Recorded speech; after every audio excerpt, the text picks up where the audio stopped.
যে আপনাদের শাখার ম্যানেজার। আমার কতগুলো নিয়ম নির্দেশনা আছে এখানে যারা এই টাকা আজকে দিচ্ছেন, রবিবারের কেন্দ্র বার করবে। আজকে বৃহস্পতিবার, রবিবারে আপনার কেন্দ্র, রবিবারে কিন্তু উনি সার্ভিস চার্জ দিতে হবে। কথা আপনারা বুঝছেন?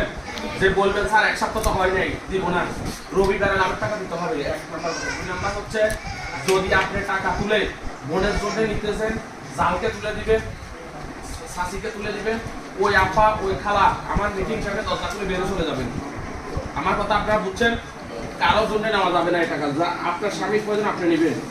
তারপরে কোনো সপ্তাহ বন্ধ গেলে পরের সপ্তাহে ডাবল। কথা বুঝছেন আপনারা?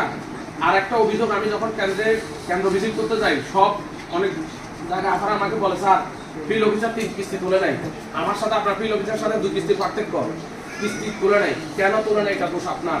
আপনি বই ছাড়া কেন ফিল্ড অফিসারকে টাকা দিচ্ছেন? আমরা আমাদের কোনো গ্রান্টি না, আমরা আজকে আসি এই স্যারে, কালকে দেখবেন যে আরেকজন এসে আমার স্যারে বসে আছে। আজকে গেছে আপনার কেন্দ্রে একজন ফিল্ড অফিসার, আগামী সপ্তাহে দেখবেন ও ফিল্ড অফিসার নয় আরেকজন গেছে। মানে কোনো অবস্থাতে তাদেরকে বই ছাড়া এবং ব্যক্তিগত কোনো লেনদেন করা যাবে না। কারণ কোনো ফিল্ড অফিসারের সাথে যদি ব্যক্তিগত দাবদানা থাকে, প্রত্যেকটি ফার্স্ট বইয়ের উপর আমার টেলিফোন নাম্বার লেখা আছে, 48 নাম্বারটা আমাকে ফোন করে গোপনীয়ভাবে বলে দিবেন, আপা স্যার আপনার ফিল্ড অফিসার আমার থেকে 10,000 টাকা দাম নিয়েছে, আমি সেটা বুঝবো। কিন্তু আমার ফিল্ড অফিসারের সাথে যদি আমাকে না জানে সব কোনো কাজ করেন, এটা কোনো দায়ভার আমার অফিস নেবে না। তারপরে আপনারা আজকে যারা সুফলের টাকা নিচ্ছেন, আগামী ধরেন 2 মাস পরে ঋণ প্রস্তাব করবেন, কি সাপ্তাহিক ঋণ প্রস্তাব। ওই সাপ্তাহিক ঋণ প্রস্তাবের ক্ষেত্রে আপনার লাভের টাকা, এই গরুর টাকাটা কেটে ফেলা হবে এখান থেকে। আমার কথা বুঝছেন? যে বলবেন আমি 5 মাসের জন্য নিচ্ছি, হবে না। তারপরে কথা হচ্ছে এই ঋণ পরিশোধ করতে হবে এপ্রিল মাসের 15 তারিখ সাথে। স্বামী রাখছি বিশেষ করে যে স্যার এটা তো 6 মাসের ঋণ, আমি 5 মাসে কেন দিব? এখন 1 মাস হাতে আছে, 1 মাস পরে দিব না। এই ঋণের মেয়াদ 5 মাস।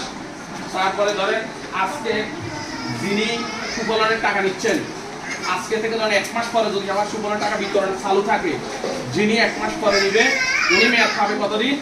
4 মাস। টাকা জাল কাড়া সেডা এখান থেকে গনে বুঝে নিতে হবে। বাড়িতে কালকে একজন সকালবেলা ঋণ নিয়ে গেছে 10টা বাজে, রাত্রে 8টা বাজে আসছে, কজে টাকা পড়ছে 2000 কম, স্যার 2 টাকাও আমি দিই নাই, আবার ফেরত পাঠিয়ে দিয়েছি। যত একবার পুরো বান্ডিল যদি আপনার পছন্দ না হয় আমি পাল্টা দিব। বাড়িতে যাই যদি বলে যে 10,000 টাকা শর্ট পড়ছে, 2টা পাড়া নোট পড়ছে, আমরা দেবো না। আমার কথা বুঝছেন? আমার সাথে আপনার এখানে সম্পর্ক শেষ, অফিসের বাইরে যাই বলবেন 10,000 টাকা শর্ট পড়ছে, কালকে রাতে 8টা বাজে আসছে স্যার 2000 টাকা শর্ট পড়ছে, এই টাকা এখান থেকে বুঝে নেবেন। আমার কথা বুঝছেন? সকলকে আবারও আন্তরিক ধন্যবাদ জানাই। আমি আমার বক্তব্য এখানে শেষ করতেছি। সবাই বসে থাকবেন, 5টা মিনিট সময় দিন।